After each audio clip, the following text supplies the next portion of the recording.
Well, hi everyone. Thank you for joining. Before I dive in, I maybe will give you a little bit of context about who I am. My name's Kaveh, and I am a lot of different things, right? So if you're into Myers-Briggs, I'm an ENTP, Enneagram 7, very Gemini, about as Gemini as you can get.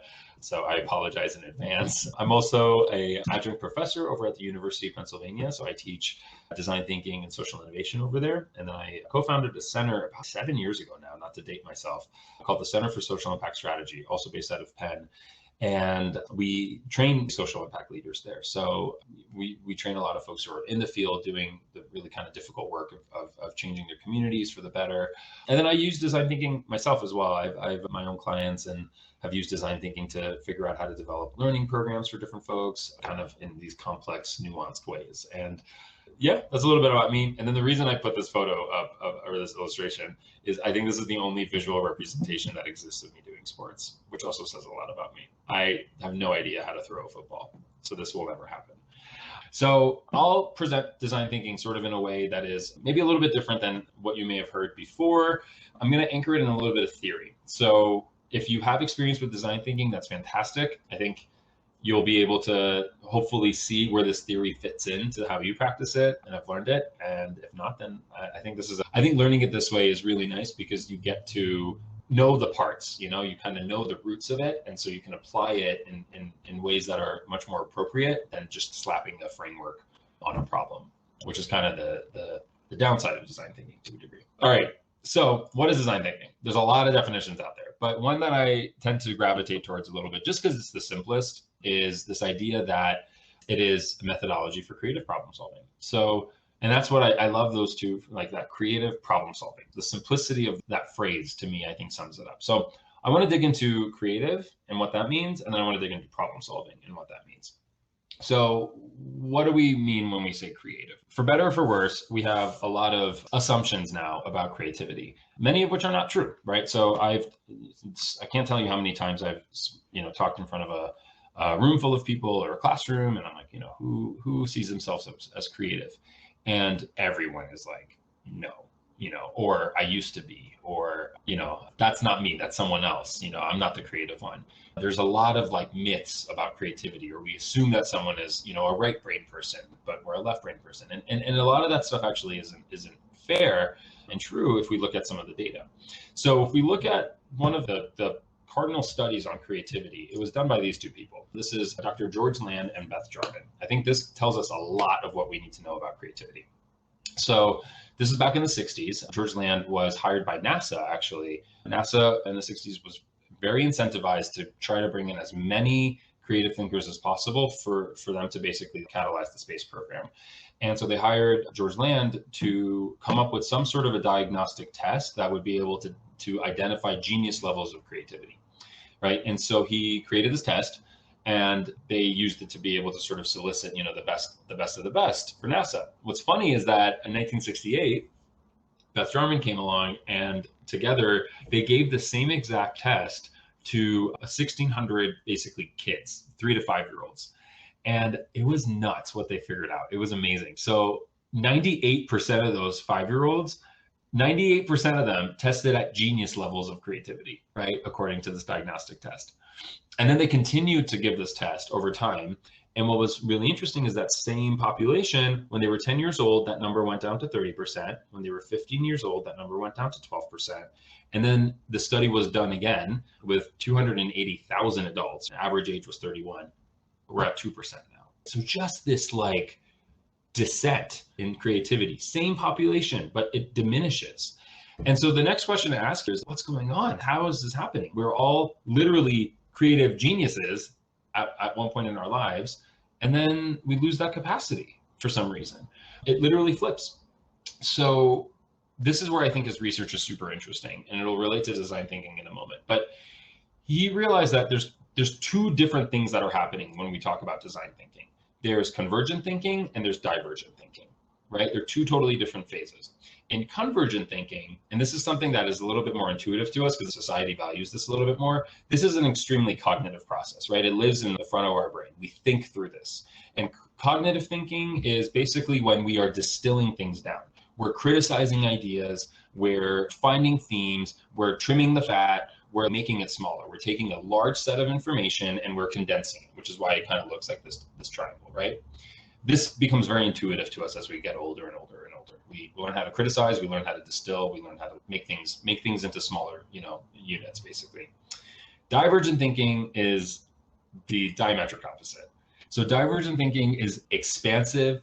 If convergent thinking was about quality, divergent thinking is about quantity. It lives in the back of our brain a little bit more. It's a subconscious process. You can't efficiently come up with a lot of ideas. You have to create space for those ideas to emerge. And it's a extremely ambiguous, nonlinear process, right? It's about idea generation. It's about expansiveness. And what I found really interesting is that George Land, his contribution to design thinking research was that what we're doing in schools is we're trying to teach these things at the same time. We're basically telling someone that they need to come up with an idea and criticize it in the same moment, in the same breath sometimes. And it's impossible to do that. It's like your brain is shouting at itself when you're trying to do that. You're being pulled in two totally different directions, and it forces you to stay exactly still because you're just there's tension on both sides. You need to be able to separate out convergent and divergent thinking and not try to do them at the same time. I can't say, oh, I have an idea, but I don't think it'll work. I've already negated myself. And that's unfortunately kind of the way creativity ends up being taught in schools these days. And that's one theory about why we see that drop in numbers so quickly. So where does this play with design thinking? So first of all, we need to undo some of those learnings that we have around kind of criticizing ourselves and sort of reframe our relationship with failure a little bit as well, because we're so avoidant to failure. So we criticize early so that we don't fail. And we need to separate this out. So we need moments where we are in convergent thinking and we need moments when we're in divergent thinking. That's kind of one of the big pieces of how to be a creative thinker. Give yourself the space to criticize, but put a timeline on it, end it at a certain point, and then dive into the divergent thinking. And then you almost have to undo the value system that you had during convergent thinking to do that. And implicit in this is like a lot of failure. And that's part of the process of design thinking. So it's this idea of going from convergent to divergent to convergent. It just repeats, expansive, contractive. And the other thing I'll say is that it takes time to navigate this. Like I said, we have learned a lot of these behaviors already, and we have to undo some of those habits. But in addition to that too, we can't stay in either of these phases for too long. If we stay in convergent thinking for too long, we get too grounded, we get too stuck in the problem, we get too just heavy. And if we stay in divergent thinking for too long, we lose track of our focus. We forget what we're even, driving towards. The pragmatism starts to dilute. I sort of think of it as like popcorn, especially for divergent thinking when you're coming up with ideas. In the same way, you have a bunch of kernels, potential ideas, and they pop slowly, and then eventually they start to pop a lot faster and faster and faster and faster. But you have to take it off the fire or take it out of the microwave at the exact right time. If you leave it in there for too long, it burns, right? And the same thing happens. If we stay in that idea generation for too long, we burn out, we get tired. And if we know when to end it, we might still have a couple kernels that haven't popped or a couple ideas that haven't emerged, but at least we still have a really viable amount of things to work with, right? We get a nice full bowl of popcorn. So it's just one of the ways I think about it. There's an art to knowing when to stop and when to navigate, and that just comes with time and practice, to be honest. So that's on the creative side of things. Now the problem solving side. This is why I really like design thinking. I like things that are pragmatic. Creativity is great, but design thinking pushes us to leverage creative thinking to create something that is actually useful and viable. And so this is where innovation kicks in. The most important aspect, I would argue, of innovation methodologies is value. We need to create something that actually has a purpose and a value. Unfortunately, there's a lot of times where this doesn't happen. And we see this at all scales. Even large companies will come out with products that are complete disasters when they're launched because they never tested them. They never actually went to their constituencies or their users to see if this was something they even wanted to begin with. And they never understood their needs. So design thinking kind of enforces that. And one tool we always use right off the bat before we even dive into design thinking is this concept of reframing. So you might be already familiar with this, but we have to figure out what problem we're really trying to understand and how we're looking at this problem.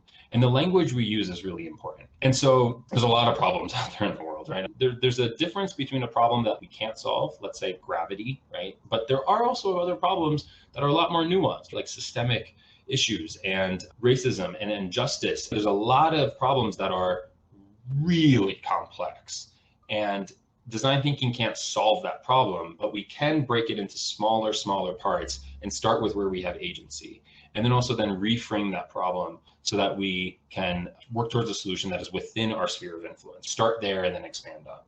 And so a couple ways to kind of go about this without going into the nuance of it, but very simply, one thing you can do if you're trying to reframe a problem is turn it into a vision. So oftentimes we think of where we are in our current situation. I'm feeling lost and unsure about my future. That's something I hear a lot.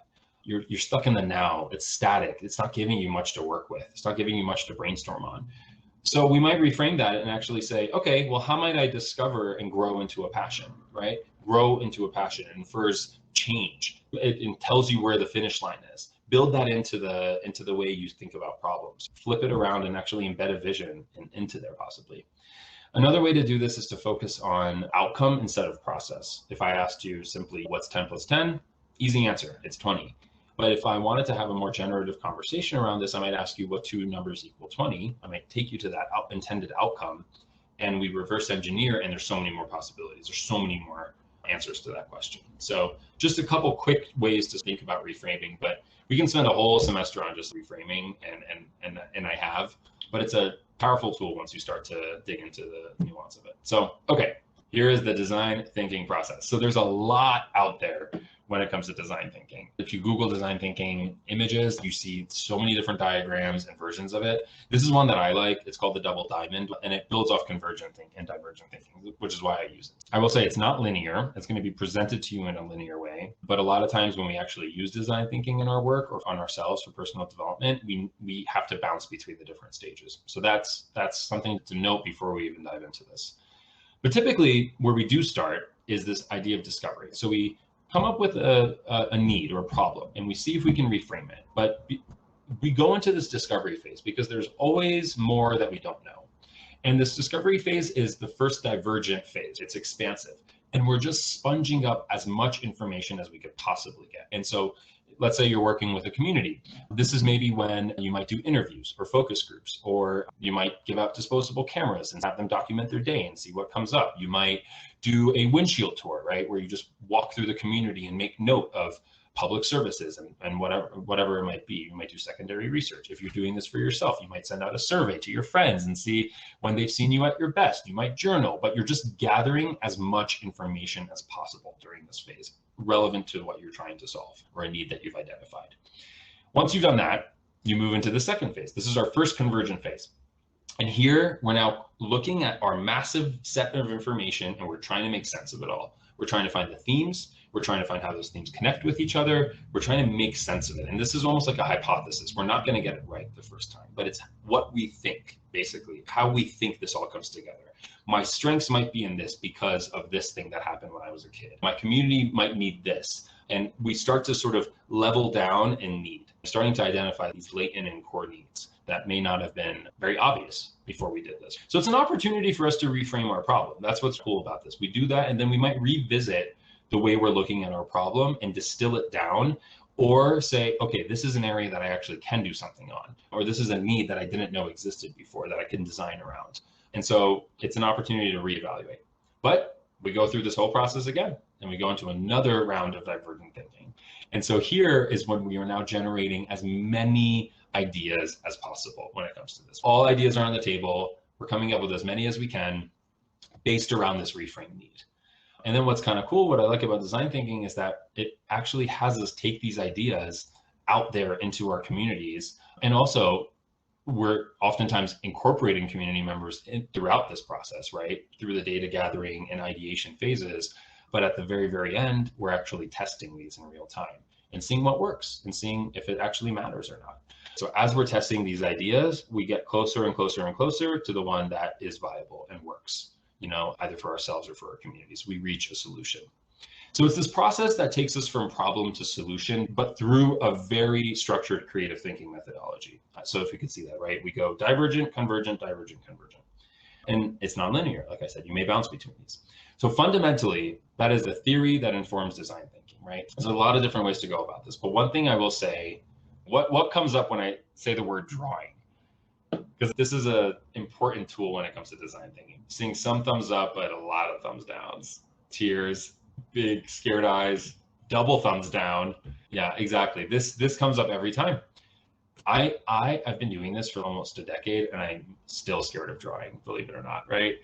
It's a really important and useful tool when it comes to design thinking. And the reason why is because it allows us to capture complex ideas quickly and abstractly, which is, I think, a really important thing when we're working with complex and abstract concepts. Words don't quite do it. Words are limiting, and we need to be able to stay high level. So let me give you an example of how I think about drawing. So here's a doodle a friend of mine did. All you need to do to be a great drawer, especially in the context of design thinking, is label it. That's all you got to do. So the point here is that when you're drawing, especially in the context of this process, you're not drawing to replicate reality. You're drawing to represent reality. So anything that is a representation of a concept or an idea or a thing that you're kind of interacting with is enough. That's where we got to start. And drawing just plays, it's a whole different way for your brain to process information. And so if there's one thing I sort of want to leave you all with, it's that notion of reframing, but also just lean into that drawing a little bit. And it's just a whole different way for your brain to think about the complexity of this. And I'll give you a really, really, really quick example of what this means. So a lot of times I ask my students to design a vase. I have them draw a vase. And they're interesting vases. Sometimes they have some nice designs on them. Sometimes they're really big vases. Sometimes they're small vases, but interesting. But then I ask them to draw a way for people to enjoy flowers in the home, and completely different pictures, right? I get pictures of homes. I get pictures of inventions. I get pictures of emotions. I get pictures of a totally different thing. It's just completely broken out of a vase. And it's the difference here is when we're talking about drawing is I'm asking in one scenario for someone to design a solution, and I'm asking in another scenario for someone to design around the need.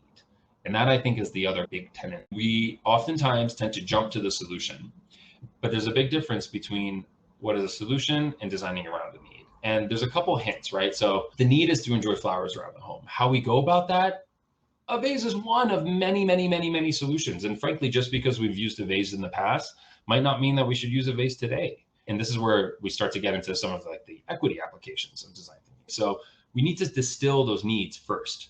It's hard to do this because it's undoing a lot of stuff. A hint is that needs tend to start with verbs. Solutions tend to start with nouns.